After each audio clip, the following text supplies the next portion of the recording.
অন্যরকমভাবে শুরু হলো। নিচে নেমে আগে ভাতটা চাপিয়ে দিয়েছি আলু সিদ্ধ দিয়ে, তারপরে একে একে চা। কারণ মায়েরই দেখলাম এসে পুজো টুজো কিছু কমপ্লিট হয়নি, তো ভাবলাম যে ভাতটা চাপিয়ে দিয়ে আগে তারপরে না হয় এক এক করে চা করবো। তো চা করতে করতে 3 রকম চা করা হলো। এক তো 2জন কাকু এসেছিলেন, তাদের জন্য চা করে দিলাম। কাজে মাসির জন্য চা করলাম প্রথমে এসে, কারণ মাসি চলে যাবে। 1 কাপ মতো চা করে দিলাম, তারপরে কাকু 2জনে করলাম, তারপরে আমার আর মা। কেন বললো তো আলাদা করলাম আমার আর মায়ের, কারণ আমি তো চিনি ছাড়া চাই খেতাম, কিন্তু মাও রিসেন্ট এখন চিনি ছাড়া চা খাওয়ার চেষ্টা করছে। তো সেই জন্য আমার আর মায়ের চাটা আলাদাভাবে বানালাম।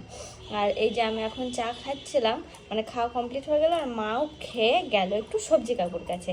বাড়িতে সেরকম কোনো সবজি নেই দেখে মা গেল সবজি কাকুর কাছে। আর আলু সিদ্ধ ভাত অলরেডি হয়ে গেছে, সবজি নিয়ে আসুক, দেখি কি হয় না হয়।